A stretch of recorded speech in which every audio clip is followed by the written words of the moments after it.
Burnout, decreased performance, decreased profits, just a few of the things that will add up tremendously inside your body and outside, impacting your business, your creativity, your leadership, and of course, your relationships.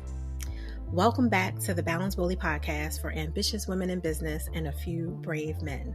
I'm your host, Naketa Ren Thigpen. I want us to continue in this alignment exit series in talking about really truly creating a system for yourself, a strategy nonetheless, to realign yourself energetically through the relationships you have, through the ones you reposition, through the ones that actually are aligned with you.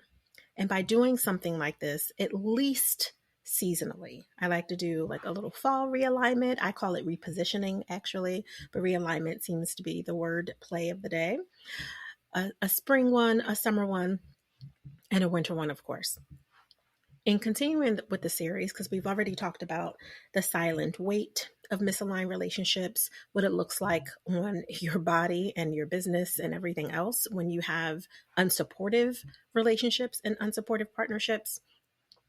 Let's talk about the hidden costs, the stress to your body. I'm sure all of us at this point are burnt out on learning about burnout, right? But it matters. I would love to just skip over it like it's not a thing. It's obviously a thing because it's increasing across the globe. Burnout is real. It is serious. I talk about it a lot on the Lazy Overachiever podcast because we need to truly look at how our processes are and how our processing is impacting our ability to really just be in attunement with our body. That's one of the actual strategies that I want to talk to you and gift you today if you're unaware of it. We know that mindfulness is very supportive in relaxing our system, helping our parasympathetic nervous system kind of recalibrate itself. We know a little bit about vagal toning, some of the things that we've talked about in many of the episodes before.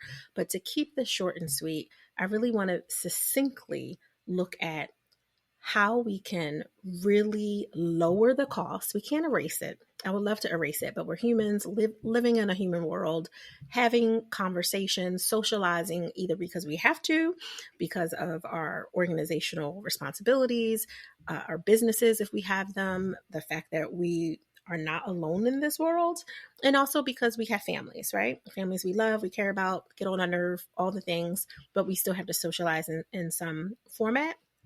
And in that socializing, in order to decrease the isolation effect that many of us will have if you try to withdraw too often, too fast from the people around you because you've been overstimulated or you don't feel like you can trust the people around you.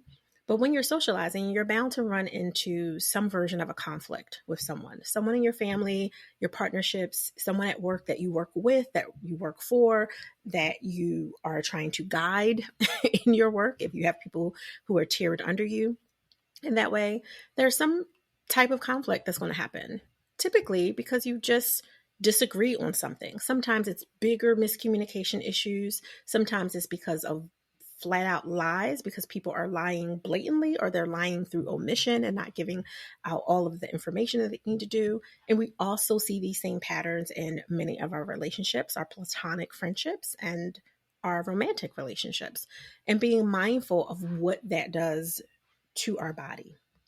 When it impacts your body, the stress from this conflict that's happening, especially if the conflict hasn't been handled and you haven't effectively resolve the conflict, not because you're trying to come to a full agreement with the other person. You can't control what another person thinks or wants to do or what they're going to ultimately resolve, but you can control where you are in relationship to releasing the fact that you both just don't agree, if that ends up being what it comes to.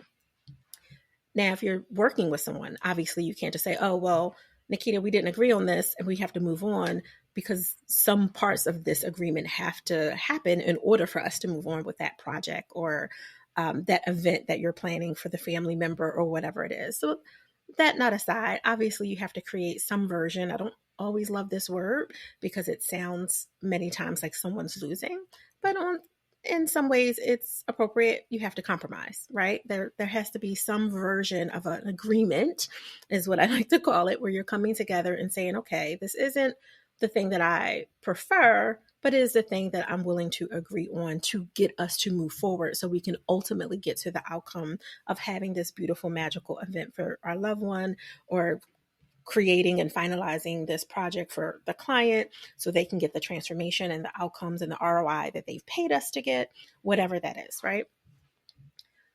But when we haven't resolved it, or in the interim of the process of trying to come to that, and we're holding a lot of that stress in our body, especially if we're not feeling like we can be honest in those relationships.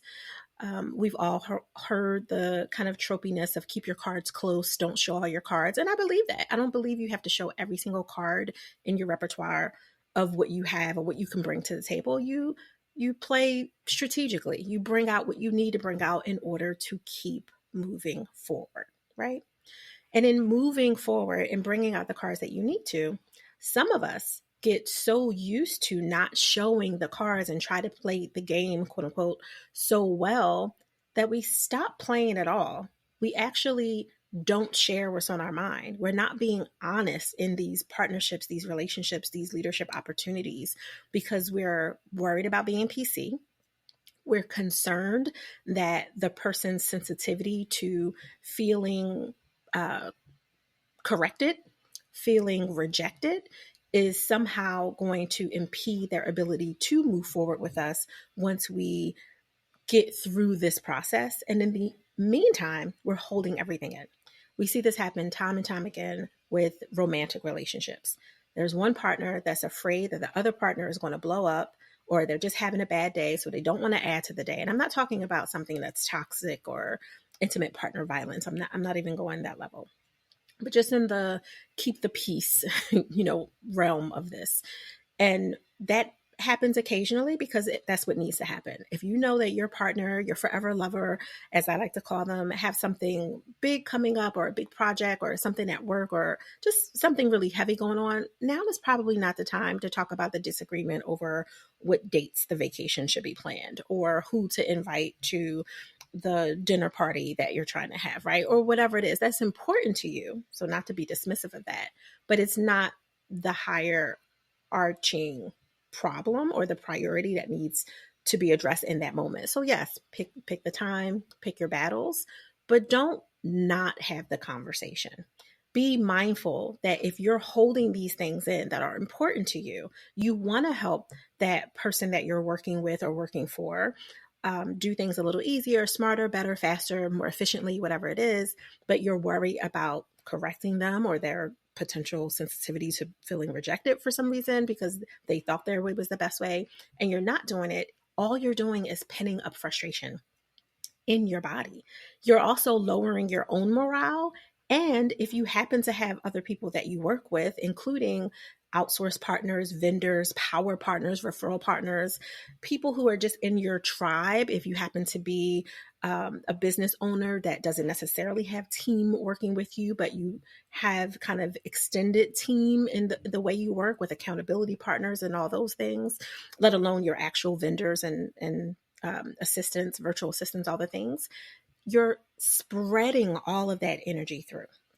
So one of the things that I recommend so that you can have this alignment come back into your body and lower the cost a little bit is doing body scans.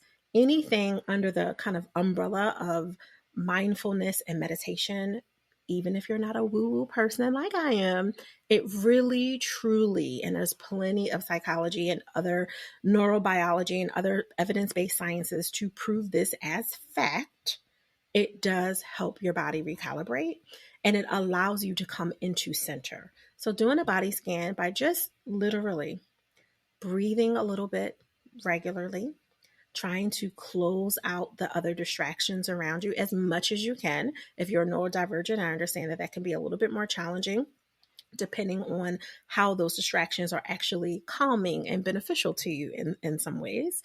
And if you're neurotypical, maybe those distractions are also very supportive for you, right? Like everyone is different and we recognize diversity here.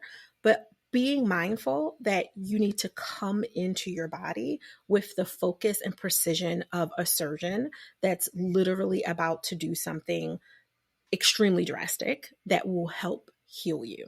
And if you want to be healed, you need to focus on this particular area of you, which is all of you.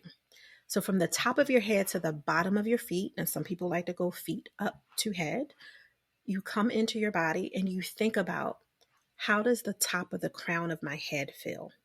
Just the top of my crown. Can I feel the tightness? Can I feel where I combed or brushed it? Can I feel where I was scratching earlier? Like, just try to imagine. I like to close my eyes and just breathe, regularly, and then deeper and deeper and deeper to really just kind of slow myself down.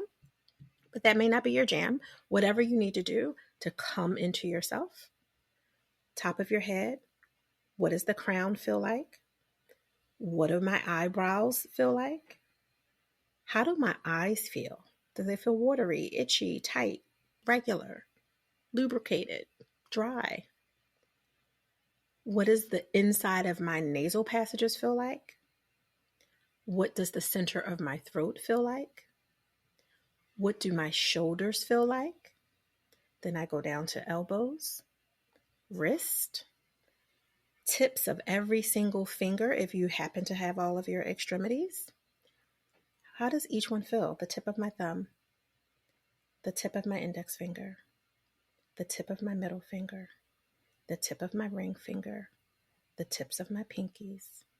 And then I go back up to my elbows, back up to my shoulders, and then come through the center of my body. And you work through that, through your belly, through your coccyx bone, that for many of us can be challenging if you sit a lot during the day or if you exercise a lot, but you're doing a lot of lower body exercises. Just paying attention to your hips. That's where a lot of us hold stress and trauma and the drama of the day that we haven't been communicating. Go down to your thighs, front and back, your knees, your shins, your calves, your ankles, your toes. And I do each one: big toe, second toe, third toe, fourth toe, fifth toe. And then I come back up all the way to hips. And then I go into belly. One of the reasons that I save belly last is because we know our belly and our brain have literally the same tissues. We call our intestines our second brain. There's a lot of stuff that we can miss if we're just kind of rolling through our normal thinking about, does my belly feel warm? Does my belly feel hot? Does my belly feel crampy? Do I feel gassy, or any of those things? But really just kind of coming back up and asking again, what is this second brain that's directing serotonins and all kinds of endorphins and all kinds of different things in our body? What does it really need from me? What am I really feeling? And sometimes you can not just feel the anxiousness, but you can feel the excitement. You can feel the concern, you can feel the worry, you can feel where you need to pay a little bit of attention, and maybe even think, what did I eat and or not eat, drink or not drink within the last 2 hours that might be impacting how this belly, this second brain of mine, is feeling right now. So just really doing that, taking another cleansing breath, not judging the whole time, just acknowledging and recognizing what's going on, and then releasing. I like to close everything with an affirmation, something powerful for me, like, Naketa, you are dope, whatever it is that works for you. Just seal it with an affirmation. And you can do similarly with guided meditations that are both auditory and or visual guided meditations that help to just really center you so you can lower the costs. Because the reality is, while we're walking around not telling people how we really feel, and I don't mean in an arrogant, rude, belittling way or to minimize them, but just being honest about things that we think could be helpful. Again, choose your time, understand the context, read the room. There's not always the best time to have a conversation, but every conversation that should be had really does need to be had, especially if you're holding it in your body. A little extra behind the scenes context here. With all my years as a trauma specialist and all the things that I've seen and recognized across almost 30 years at this point, Many times, the things that we want to just say or quote unquote bloat out or tell someone about themselves is really not for them or about them. It's for us and about us. So you do want to filter that for you first. Do you just need to tell this friend about how she's dating or what you agree with and how she's living her life? Probably not, right? That's not neither for her or about her. That's about you judging her life. And something in you feels disconnected from whatever it is that she's doing in a way that's triggering. And the disconnect is making you feel like something's bubbling up and you're trying to turn into savior mode. So just be very, very mindful.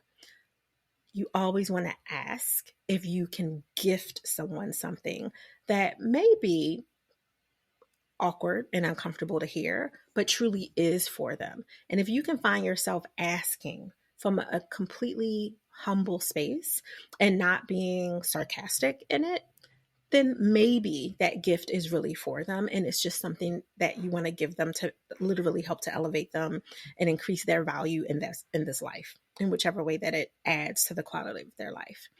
If you find yourself just wanting to say it because you feel entitled because of your relationship with them. Well, that's my man, that's my woman, that's my cousin, that's my sister, that's my brother. I have the right to, that they work for me. I have the right to. If you find yourself doing a lot of I have a right to, you really want to come back and do some attunement with your body.